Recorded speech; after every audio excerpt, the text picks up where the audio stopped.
There is a detail in Moshtaba Khamenei's public address that every major network reported and every major network got wrong. Not wrong in the sense that they lied, wrong in the sense that they stopped one sentence too early. And that missing sentence, those 11 words, may have already made every option currently sitting on the table inside the White House Situation Room functionally impossible. I need you to understand something before we go any further. This address was not broadcast on Iranian state television alone. It was transmitted simultaneously through the Swiss diplomatic back channel, the official indirect line of communication between Tehran and Washington. That dual distribution is not a coincidence. That is a message designed to be heard in two rooms at the exact same time. What I'm going to walk you through today is not a recap. It is an analysis of what the language Khamenei chose reveals about where this crisis is actually heading, and why the next 72 hours may determine whether American foreign policy in the Middle East is ever the same again. If you are not subscribed to this channel, do it right now. Turn on notifications. Once Washington responds publicly, the narrative gets managed. Subscribe before that happens.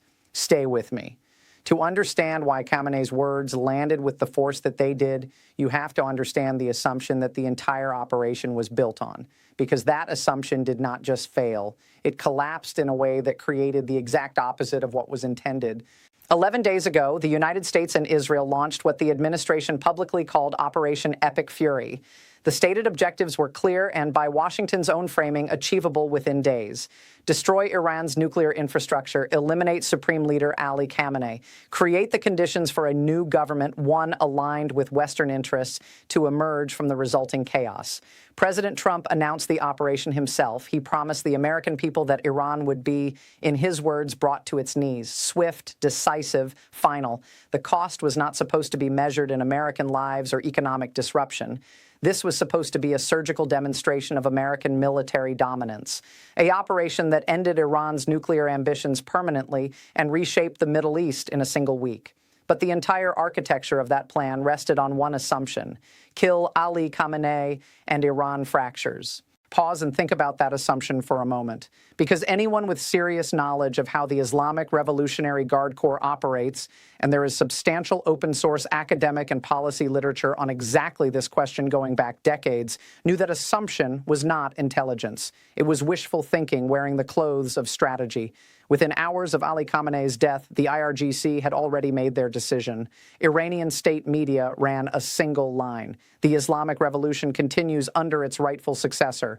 No power struggle, no competing factions, no vacuum. Moshtaba Khamenei, Ali's son, was installed as supreme leader before the dust had settled. The transition was not chaotic, it was institutional, it was pre-planned, and it produced a leader who is younger, more ideologically rigid, and more willing to escalate than his father ever was or needed to be. Here is what makes that transition so significant. Ali Khamenei spent 4 decades balancing factions, managing compromise, and playing a generational-long game. He had political legitimacy independent of the military. Moshtaba has none of that. He was put in power by the IRGC. He owes them everything.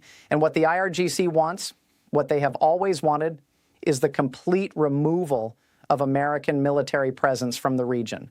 The operation that was designed to end the Iranian threat did not create a vacuum. It created a successor who has every incentive to escalate and no institutional reason to negotiate. That is the ground we are standing on right now. Most of the coverage you have seen described Khamenei's address as a demand for American withdrawal from the Middle East. That framing is accurate. It is also incomplete to the point of being analytically misleading, because the specific language he used, the precise legal and diplomatic architecture of each demand, tells a story that the headline version completely erases. Let me walk you through what he actually said. Demand 1. All American military forces must begin withdrawal from Iraq, Syria, Kuwait, Bahrain, Qatar, the United Arab Emirates, and Saudi Arabia within 30 days. I need you to notice what is not in that sentence. There is no phrase like subject to negotiation. There is no language suggesting this is an opening position. The 30-day clock is framed as a precondition for dialogue, not a deadline to begin talks. He is not saying come to the table and we will discuss withdrawal. He is saying begin withdrawal and then we will talk. That is a fundamentally different posture. Demand 2, the United States must lift every sanction imposed on Iran since 1979 within 60 days. International lawyers will immediately recognize why that specific date matters. The sanctions architecture built since 1979 includes executive orders, congressional statutes, and multilateral frameworks that no president can dismantle unilaterally. Lifting them fully would require an act of Congress. Khamenei is not making a demand the executive branch can meet even if it wanted to. He may be making a demand that is structurally designed to be impossible, which tells you something important about what the demand is actually for. Demand 3, $500 billion in reparations paid over 10 years. The word used in the original Farsi is garamat, not compensation, not damages, reparations. International law scholars have noted that this framing has a specific legal resonance. It echoes the language of the Iran-United States Claims Tribunal established in 1981. Khamenei is not speaking casually. He is speaking in the language of international legal precedent. Now, I want you to stop and focus on what came next, because this is the sentence that closed every door in the Situation Room simultaneously. Khamenei said Iran will exercise its right to deploy a full-spectrum nuclear deterrent, not develop, not pursue, not seek, deploy. Do you see what happened there? That single verb implies a program that has already crossed the threshold that American policy has spent 20 years trying to prevent. We do not know with certainty what Iran's current nuclear capability is, and I want to be precise about that. What we can analyze is why a newly installed supreme leader speaking through a channel he knew Washington was monitoring in real time chose that specific word publicly. That word was not a slip. That word was a signal. If this level of analysis is useful to you, if breaking down what the language actually reveals rather than what the headline claims is the kind of coverage you need right now, then hit the like button. It tells the algorithm this breakdown needs to reach people who are trying to actually understand what is happening. Share this with someone who is only getting the surface version. They deserve to see this too. China's statement arrived 90 minutes after Khamenei finished speaking. Russia's statement came 40 minutes after China's. And if you absorb nothing else from this entire video, I need you to absorb this. That sequencing is not a coincidence. That sequencing is a choreography. Here is why that matters. A formal diplomatic statement from Beijing does not happen in 90 minutes. That is not how the Chinese foreign policy apparatus functions. A statement of that significance requires translation and legal review at the Ministry of Foreign Affairs. It requires clearance through multiple layers of the State Council. It requires approval at a level that, in the Chinese system, does not move casually or quickly. The institutional machinery that produces an official Chinese foreign policy statement on a crisis of this magnitude typically takes hours at minimum, and often days. 90 minutes is not a reaction time. 90 minutes is a scheduled release. What the timing tells us, and again, I want to frame this carefully as what the evidence suggests rather than what we can confirm, is that Beijing knew the content of Khamenei's address before it was delivered. The statement was pre-drafted. The coordination happened before the speech, not after it, which means what we may be looking at is not Iran acting unilaterally and China responding in support. What we may be looking at is a jointly architected diplomatic maneuver in which Iran provides the public pressure and China provides the international legitimacy cover simultaneously by design. Russia's statement 40 minutes after Beijing follows the same logic. Moscow does not freelance on moves of this consequence.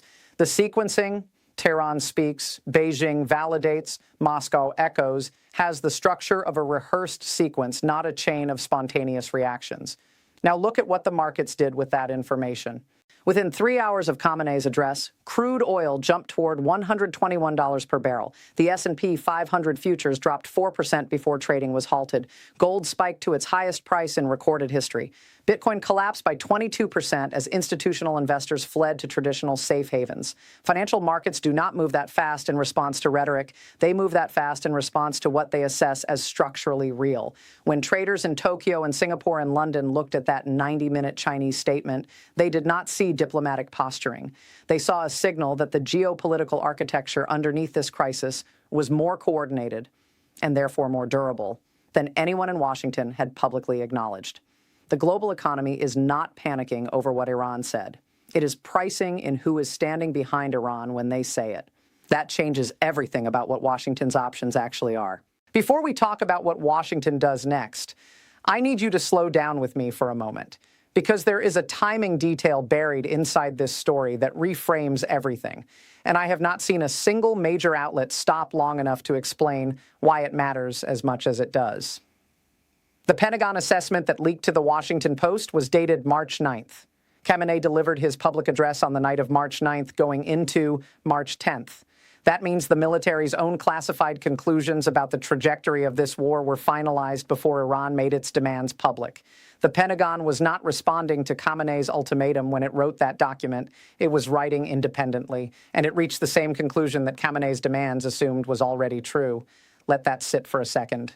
The military already knew, before the speech, before the demands, before the 30-day clock started. The Pentagon's own internal assessment concluded that this war had no viable military endgame, and that document was sitting inside the building when Khamenei walked to the podium. Here is what the assessment actually concludes, based on what has been reported. The current campaign has achieved tactical success in destroying Iranian infrastructure, but has failed to achieve any strategic objective. Iranian missile production has not been significantly degraded. Nuclear facilities located in deep underground bunkers remain intact despite repeated strikes. Iran retains the demonstrated capability to strike American forces and assets indefinitely. And then comes the number that explains why the Situation Room has been locked for 6 hours. Achieving total military victory would require a ground invasion force of at minimum 200,000 troops sustained over 18 months at a cost of $3 trillion and an estimated 15,000 American casualties. The document's recommendation, the conclusion reached by the senior military and intelligence professionals who wrote it, is that the administration should seek a negotiated settlement within the next 2 weeks before Iran's strategic position strengthens further. I want you to understand the institutional weight of that recommendation. This is not a think tank analysis. This is not a cable news panel. This is the Pentagon's own classified internal assessment telling the commander-in-chief that the military path does not lead to victory. It leads to a ground war that Congress will never authorize, that the American public will never sustain, and that the strategic environment with China and Russia providing Iran's diplomatic cover makes even less viable with every passing day. Here is what makes this worse. The administration built its public credibility around the promise that military force would be sufficient. You cannot walk that back quietly. You cannot spin your own Pentagon's classified assessment once it is on the front page of the Washington Post. The shield is down and everyone in the world can see it. So here is where we actually are. The administration has two paths in front of it, and I want to walk you through both of them carefully, because what makes this moment genuinely historic is not that the options are difficult. It is that both options produce outcomes that were supposed to be impossible. Path 1, accept negotiations on Iran's terms. The moment Washington signals willingness to engage with the framework Khamenei laid out, every Gulf state ally reads that signal the same way. Saudi Arabia, the United Arab Emirates, Qatar, nations whose entire security architecture has been built on the assumption of American military reliability, begin their own independent diplomatic outreach to Tehran. They do not wait for Washington to finish negotiating. They start hedging immediately. Because in that part of the world, you do not wait to see how American weakness resolves itself. You adapt to it in real time. Israel, watching the security guarantee it has depended on for decades visibly erode, faces a decision that no Israeli government can avoid. If Washington is negotiating with Tehran, Jerusalem cannot trust that American red lines will hold. The likelihood of unilateral Israeli military action, the action that the United States would have no advance warning of and no ability to control, increases dramatically. And unilateral Israeli action against Iran in this environment, with Russia and China already publicly aligned behind Tehran, triggers an escalation chain that no one in the Situation Room has a plan for. Path 2, reject negotiations and escalate. Every $10 increase in the price of oil costs the average American family approximately $400 per year.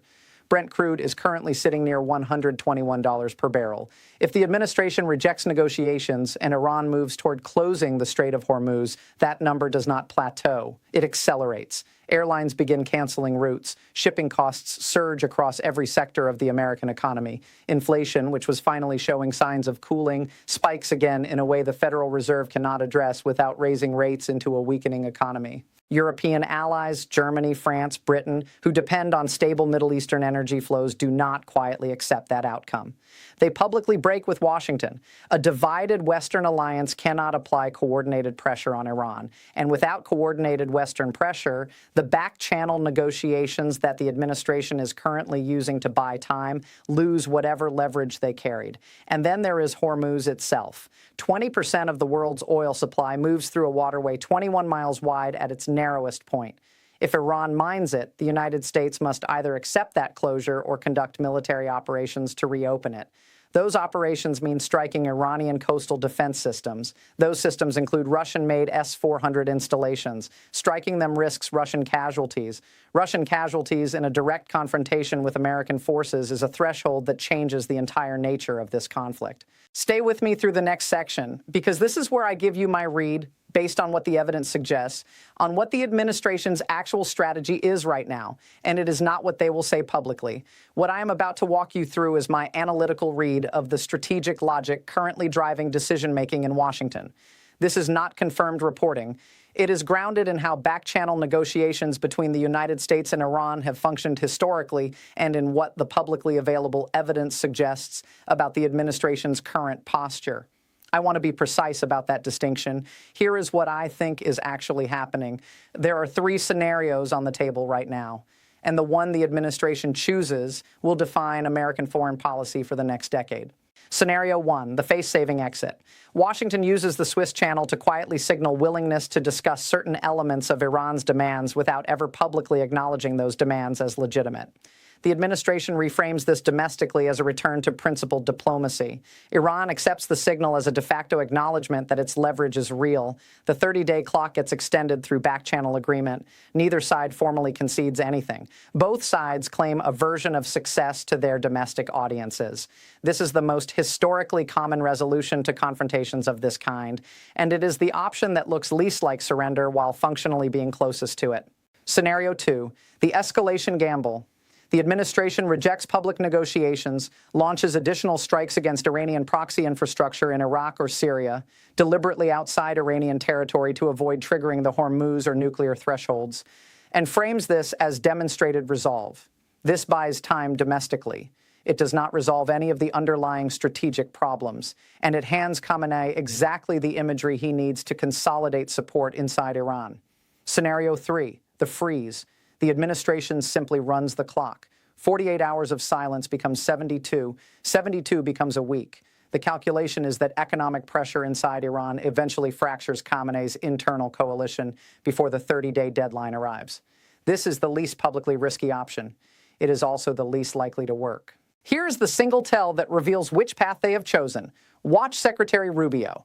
If Rubio appears on camera in the next 24 hours, the administration is escalating. If Rubio goes dark, the Swiss back channel is active and scenario 1 is in motion. That one signal will tell you everything the White House press briefing will not. Here is what this moment is actually about. It is not about Iran. It is not about one address from a newly installed supreme leader. It is about whether the post-World War II architecture, the framework in which American military and economic power set the terms of regional order across the entire Middle East, can survive a direct, public, coordinated challenge from a regional power backed by 2 permanent members of the United Nations Security Council. That question has never been tested this openly before, and the answer that emerges from the next 72 hours will not stay contained to this region. Every adversary in every theater is watching the same clock.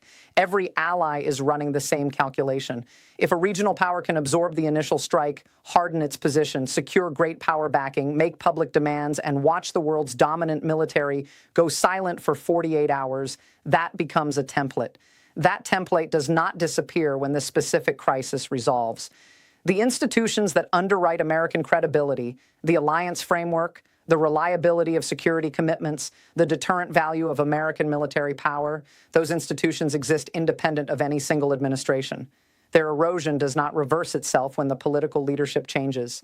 That is what is actually at stake here. Subscribe to this channel. Turn on notifications right now. I will be monitoring the Swiss back channel, the Hormuz shipping data, and every public statement from Rubio, Waltz, and General Brown as this develops. When the White House breaks its silence, I will be here, breaking down exactly what the language reveals and what it is designed to conceal. This is history. Watch it closely.